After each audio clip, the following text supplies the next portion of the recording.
What if the friendly neighbor who waves to you every morning, the one who brings you cookies during the holidays, was harboring a secret so dark, so stomach-churning, it would shatter your reality? What if the very food you shared, the communal potluck that brought everyone together, was the centerpiece of a crime too horrific to imagine? Today, we're diving into a story that will make you question everything you think you know about the people next door. It's a tale of a quiet suburban street, a beloved community member, and a truth that turned their peaceful lives into a living nightmare.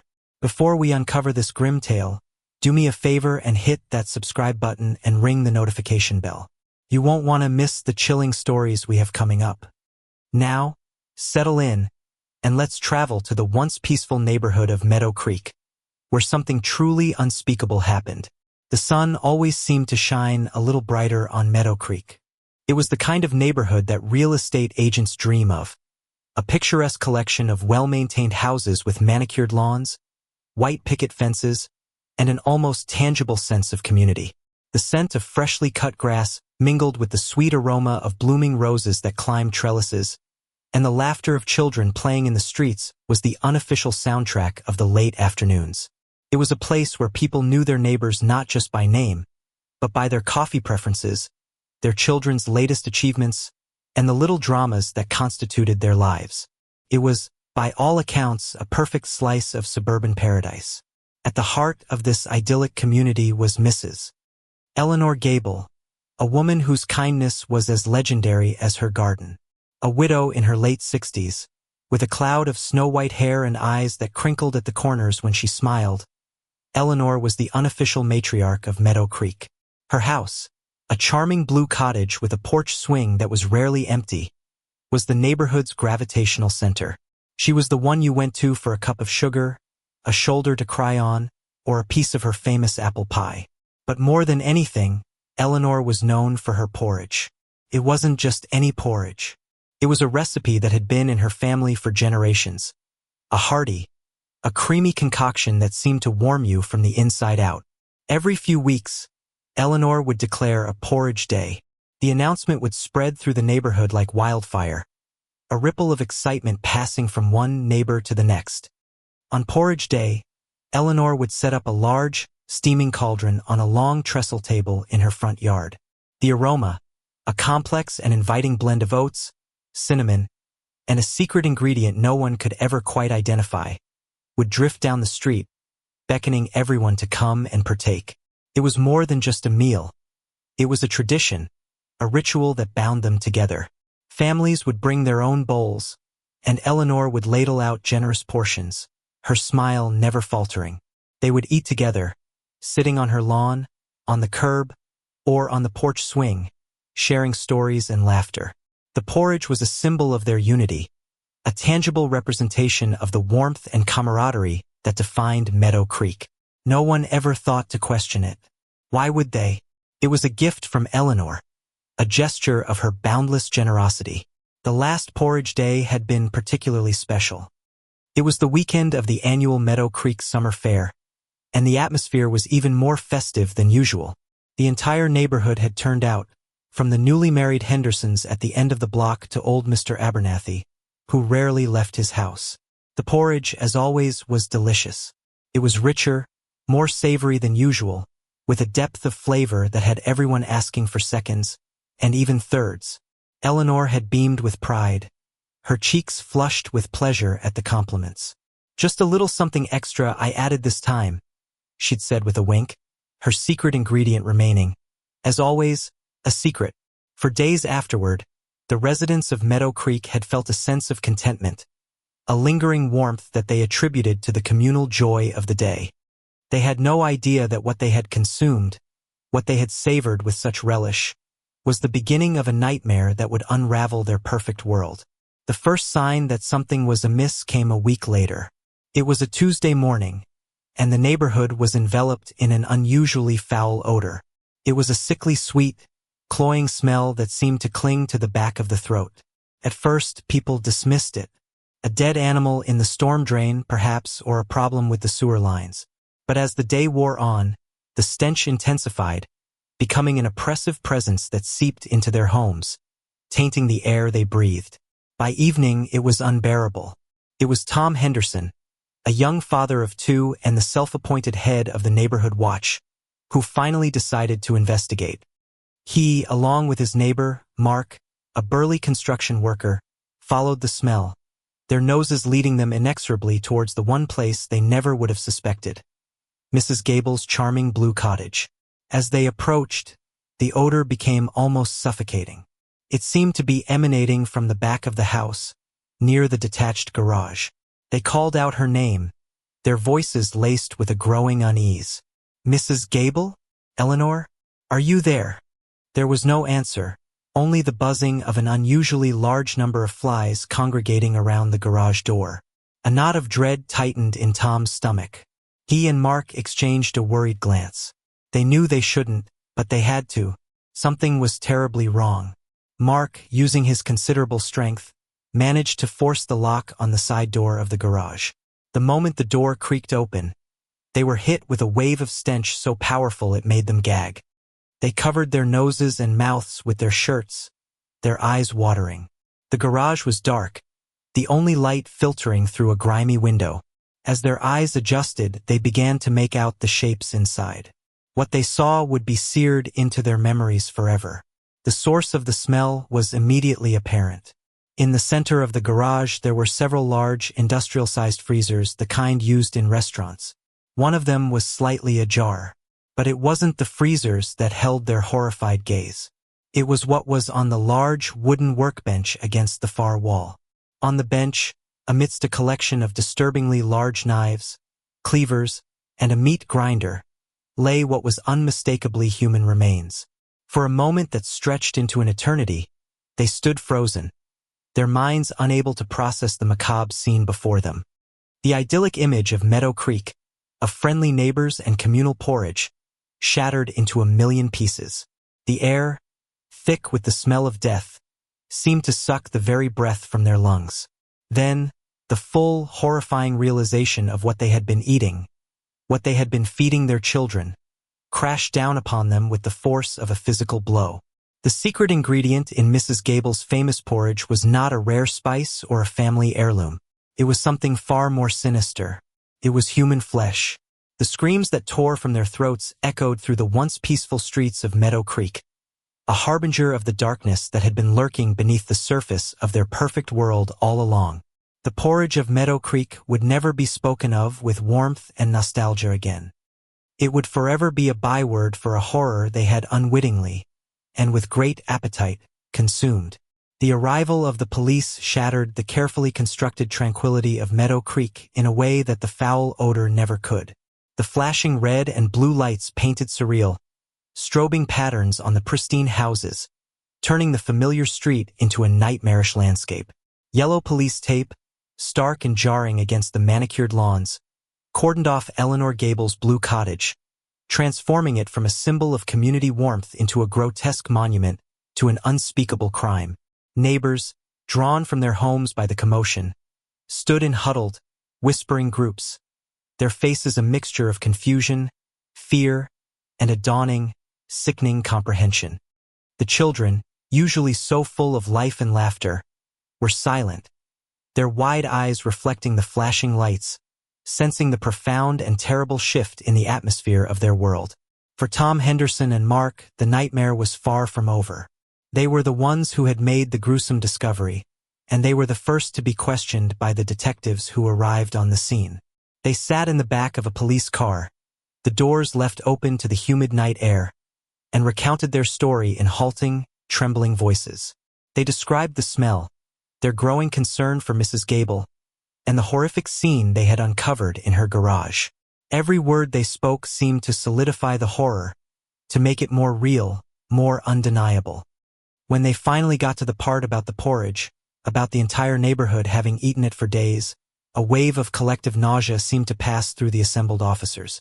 Detective Harding, a veteran with weary eyes that had seen more than their fair share of human depravity, listened to their story with a grim, set jaw.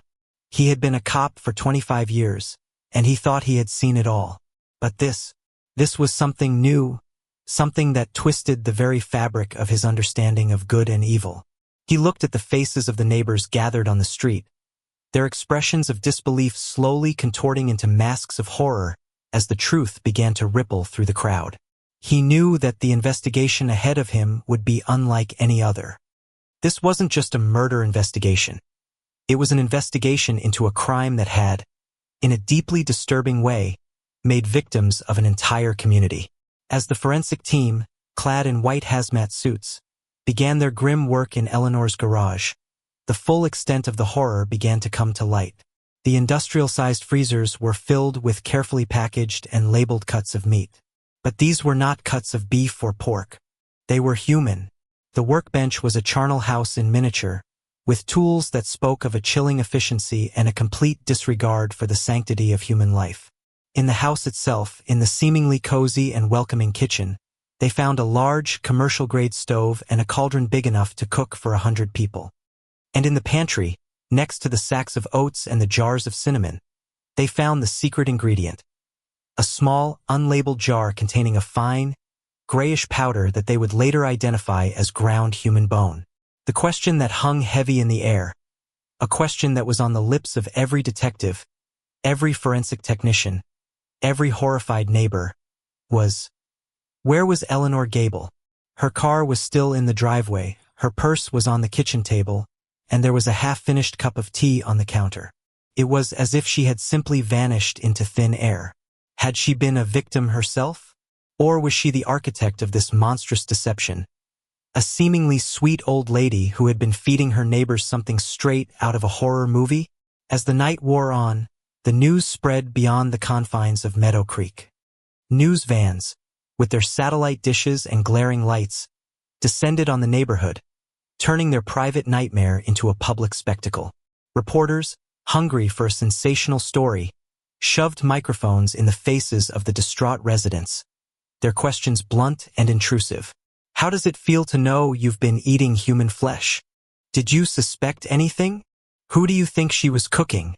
The residents of Meadow Creek, already reeling from the shock, were now forced to confront the horrifying reality of what had happened to them. They were cannibals, unwilling and unknowing, but cannibals nonetheless. The realization was a poison that seeped into their minds, tainting their memories, turning their cherished moments of community into grotesque parodies. The laughter they had shared over bowls of Eleanor's porridge now sounded like the cackling of madmen in their ears. The warmth they had felt was now the cold dread of a truth too terrible to bear. The days that followed were a blur of police interviews, psychological evaluations, and the relentless hounding of the media. The neighborhood became a ghost town. The children were kept indoors, their laughter silenced. The once friendly waves between neighbors were replaced by furtive, suspicious glances.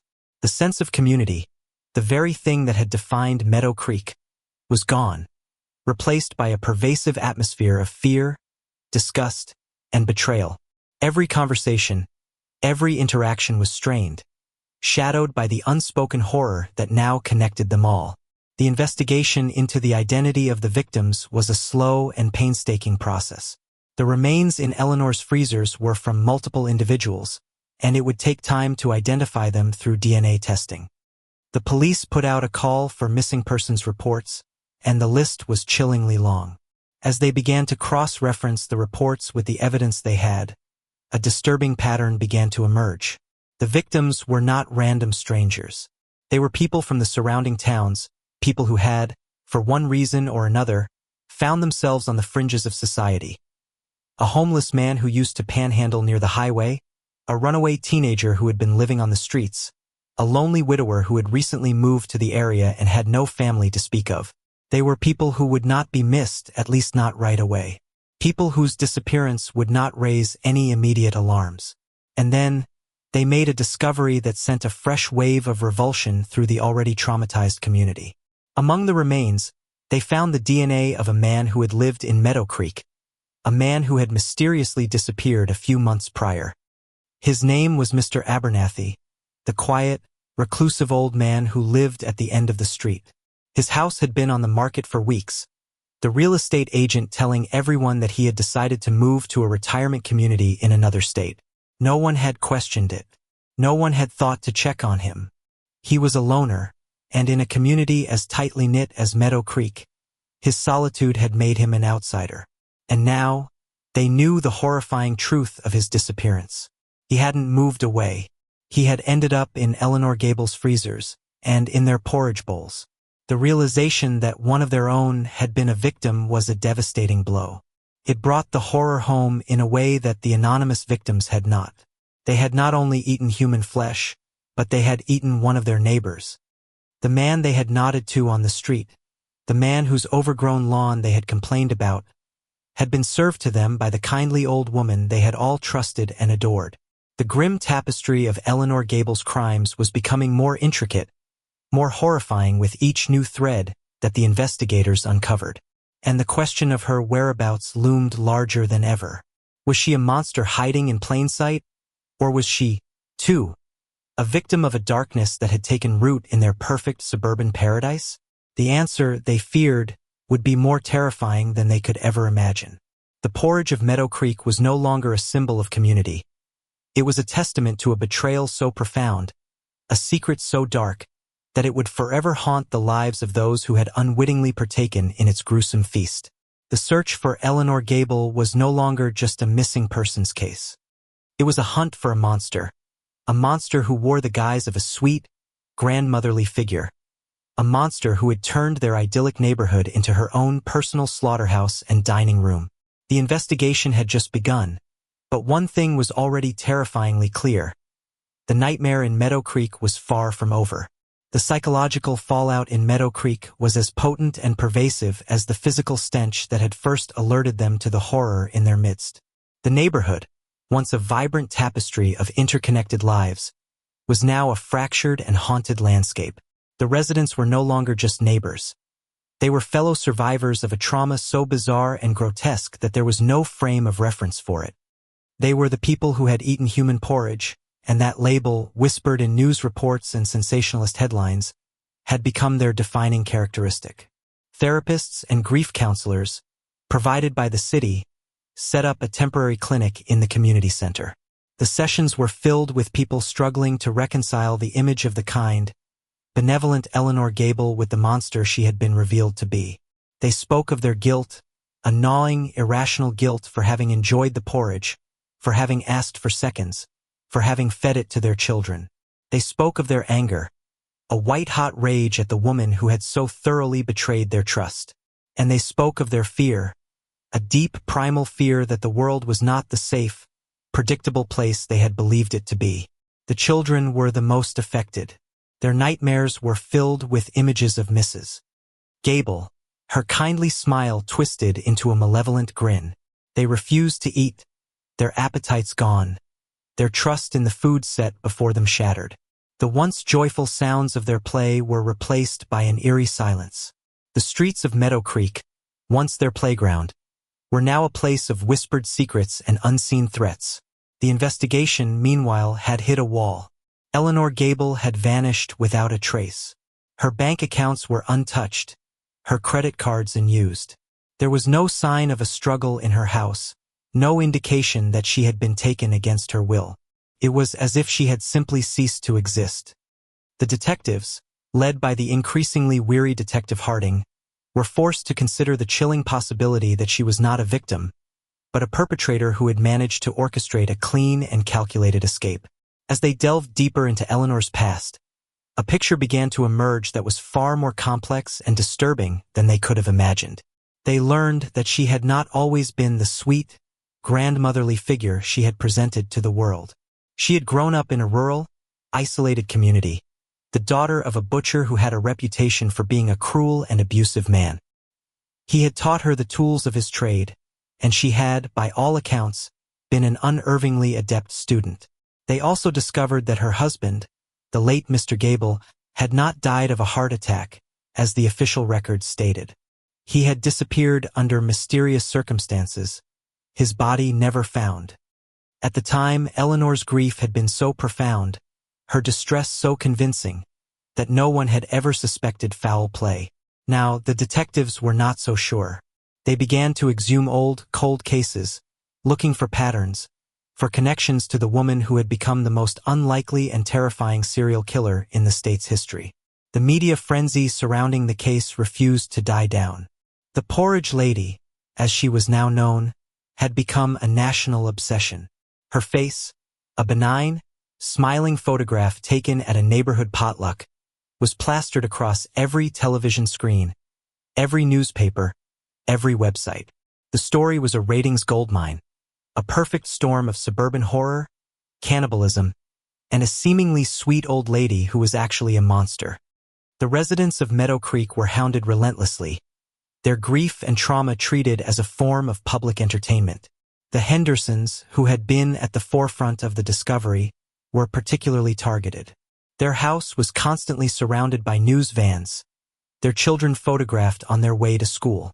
Tom, who had once been a pillar of the community, was now a haunted man, his nights filled with sleeplessness and his days with a gnawing anxiety. His wife, Sarah, was a shadow of her former self, her once bright eyes now dull with a persistent, weary sadness. One evening, as Tom was sorting through old photographs, trying to find a picture of a time before their lives had been irrevocably tainted, he came across a photo from last year's summer fair. In the photo, the entire neighborhood was gathered on Eleanor's lawn, bowls of porridge in their hands, their faces beaming with happiness. And in the center of it all was Eleanor, her arm around Mr. Abernathy, a wide, almost predatory smile on her face. A chill ran down Tom's spine. He had never noticed it before, but now, with the horrifying knowledge of what had happened, he could see it. The smile didn't reach her eyes. There was a coldness there, a predatory glint that he had mistaken for grandmotherly affection. He began to look through other photos, his heart pounding in his chest. He saw Eleanor with the homeless man who used to panhandle near the highway, offering him a warm blanket and a thermos of what he now knew was not just soup. He saw her with the runaway teenager, a look of maternal concern on her face as she listened to the girl's story. He saw her with the lonely widower, a comforting hand on his shoulder as he spoke of his grief. She had been hunting, he realized with a sickening jolt. She had been preying on the weak, the vulnerable, the invisible members of society, people whose disappearance would go unnoticed. And Mr. Abernathy. He had been her first kill within the neighborhood, a test to see if she could get away with it, a test she had passed with flying colors. The realization was a turning point for Tom. He knew he couldn't just sit back and let the police handle it. He had to do something. He had to understand why. He began his own investigation, poring over old newspaper articles, public records, anything he could find about Eleanor Gable and her past. He spoke to the few people who had known her before she moved to Meadow Creek, and a consistent theme began to emerge. Eleanor had always been a caregiver, a woman who took in strays, both animal and human. But there was a darker side to her charity. The people she helped had a tendency to disappear. At the time, no one had connected the dots. She was just a kind, if somewhat eccentric, old woman. But now, in the context of what they had discovered in her garage, her acts of kindness seemed like a sinister form of grooming, a way of luring her victims into a false sense of security before she harvested them. His investigation led him to a small, dilapidated farmhouse on the outskirts of the rural community where Eleanor had grown up. The house had belonged to her father, the butcher, and it had been abandoned for years. A sense of dread washed over him as he approached the house, but he knew he had to go inside. The front door was unlocked, and the air inside was thick with the smell of dust and decay. But underneath it all, there was another smell, a faint, familiar smell that made the hairs on the back of his neck stand up. It was the smell of the porridge. In the basement, he found what he was looking for. It was a makeshift kitchen, even more disturbing than the one in her garage. There were rusted meat hooks hanging from the ceiling, a large, blood-stained butcher's block in the center of the room, and a collection of old, leather-bound journals on a dusty shelf. The journals were Eleanor's. Her handwriting was neat and precise, a stark contrast to the horrific content of her words. He opened the first journal and began to read. The entries were a chilling chronicle of a mind twisted by years of abuse and a warped sense of morality. She wrote about her father, about his cruelty, about how he had taught her that the only way to deal with the undesirables of the world was to put them to good use. She wrote about her first kill, a drifter who had sought shelter in their barn. She had felt no remorse, only a sense of power, a sense of purpose. And she wrote about the porridge, her father's recipe, a way of purifying the meat, of turning something tainted into something wholesome. As Tom read on, a horrifying philosophy began to take shape. Eleanor didn't see herself as a monster. She saw herself as a savior, a righteous avenger who was cleansing the world of the people she deemed unworthy. The homeless, the runaways, the lonely. They were, in her twisted mind, a blight on society. And in her own grotesque way, she believed she was giving them a purpose, a way to contribute, to be a part of a community, even in death. The porridge was not just a meal. It was a sacrament, a communion, a way of absorbing the essence of the people she had saved. The last entry in the journal was dated the day before she disappeared. She wrote about the summer fair, about how the porridge had been the best it had ever been. She wrote about the joy on her neighbors' faces, about the sense of community she had created. And then, in a chilling final sentence, she wrote, "They are all a part of me now, and I am a part of them. My work here is done. It is time to find a new flock, a new community in need of my special kind of care." Tom closed the journal, his hands shaking.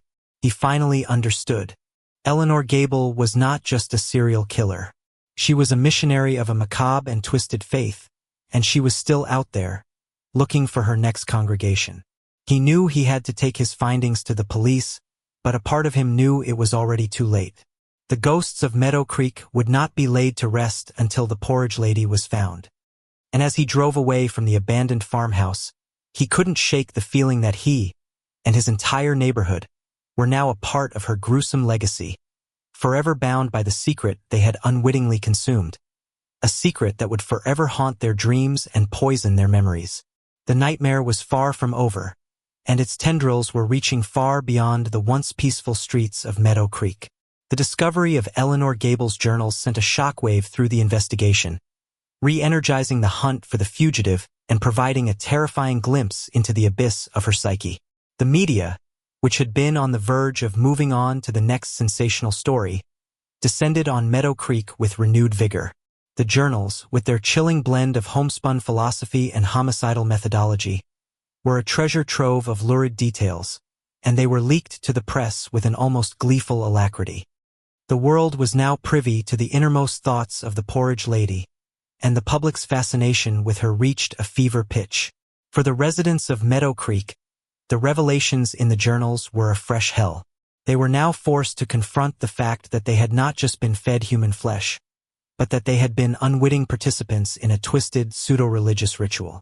The porridge, a symbol of their unity, had been a sacrament in Eleanor's macabre church, and they had been her congregation.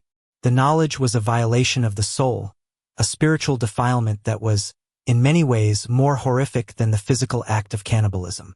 The police, armed with the new information, were able to piece together a more complete picture of Eleanor's life and her methods. They discovered that she had lived in several different communities over the years, and in each one, there was a pattern of unexplained disappearances. She was a ghost, a phantom who moved from place to place, leaving a trail of death and destruction in her wake. She was a master of disguise, not in the traditional sense, but in her ability to insinuate herself into the fabric of a community, to become the beloved matriarch, the trusted friend, before she began her gruesome harvest. The hunt for Eleanor Gable went national, then international. Her smiling, grandmotherly face was on every news channel, every wanted poster. She was the most unlikely and most terrifying boogeyman in recent memory. And yet, she remained elusive. It was as if she had the ability to simply melt into the background, to become invisible. The break in the case came from an unexpected source. An isolated community in the remote mountains of a foreign country had been experiencing a string of mysterious disappearances. The local police, overwhelmed and under-resourced, had reached out to international law enforcement for assistance. An astute Interpol agent who had been following the Porridge Lady case noticed a chilling similarity in the pattern of the disappearances. The victims were all outsiders, people on the fringes of society, people who would not be easily missed. A team of detectives, including a still haunted but now grimly determined Detective Harding, was dispatched to the remote mountain village. What they found there was a scene that was both eerily familiar and chillingly different. The village was a close-knit, insular community, wary of outsiders. But they had been taken in by a kindly old woman, a woman who had arrived a few months prior, a woman who had won them over with her generosity, her wisdom, and her delicious, hearty soup, which she served to the entire village every Sunday. The detectives knew they had found her. They approached her small, rustic cabin with a sense of trepidation. They had been hunting a monster, but the woman who answered the door was anything but. She was a frail, stooped old woman with a gentle smile and eyes that seemed to radiate a genuine warmth. She invited them in, offered them tea, and spoke to them in a soft, melodic voice. For a moment, they almost doubted themselves. Could this really be the Porridge lady, the woman who had committed such unspeakable atrocities? But then they saw it. On the mantelpiece, amidst a collection of quaint, handcrafted figurines, was a small, familiar-looking object. It was a photograph of the residents of Meadow Creek, gathered on her lawn, their faces filled with a joy that now seemed obscene. And as they looked closer, they saw that she had defaced the photograph, drawing small, almost imperceptible halos over the heads of each of her neighbors. The jig was up. Eleanor Gable, the Porridge lady, was finally cornered. But she was not a woman who would go down without a fight.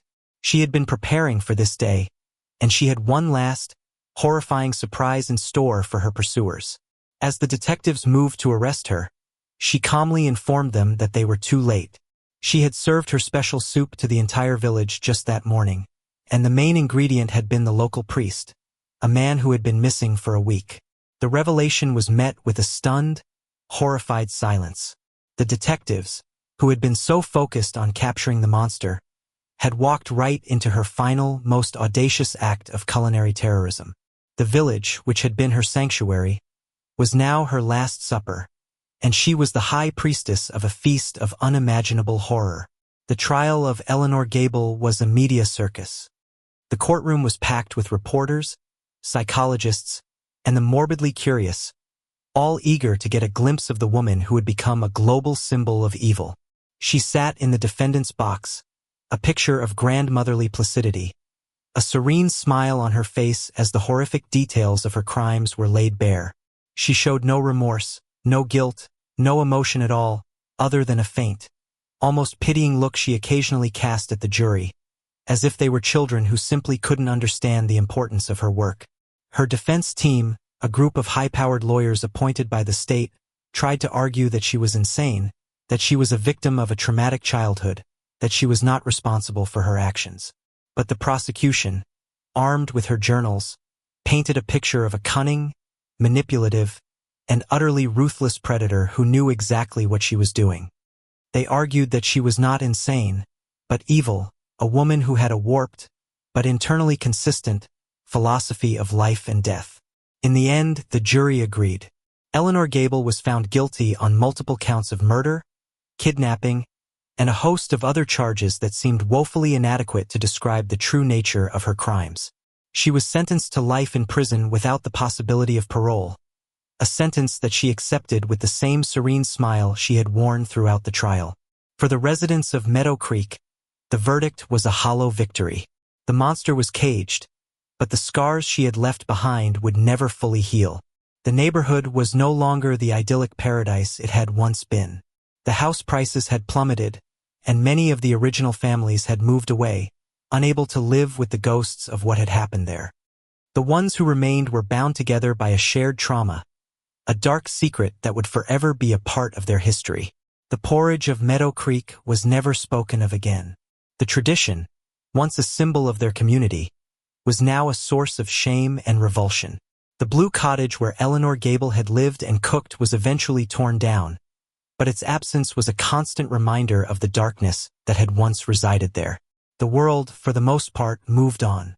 The Porridge lady became a footnote in the annals of true crime, a cautionary tale about the evil that can lurk behind a smiling face. But for the people of Meadow Creek, and for the people of the small mountain village on the other side of the world, she was more than just a story. She was a ghost who haunted their memories, a poison that had seeped into their souls. And in a maximum security prison, in a small, sterile cell, an old woman with snow-white hair and kind, smiling eyes spent her days writing in a new set of journals. She wrote about her life, her philosophy, and her recipes. And sometimes, when the guards weren't looking, she would share her food with the other inmates. A hearty, a creamy concoction that seemed to warm them from the inside out. And as they ate, she would smile, a serene, knowing smile, the smile of a woman who knew that her work, her special kind of care, was not yet done. The world was full of lost souls, and she, the Porridge lady, was still here to save them, one bowl at a time. The nightmare was not over. It had just found a new, captive audience.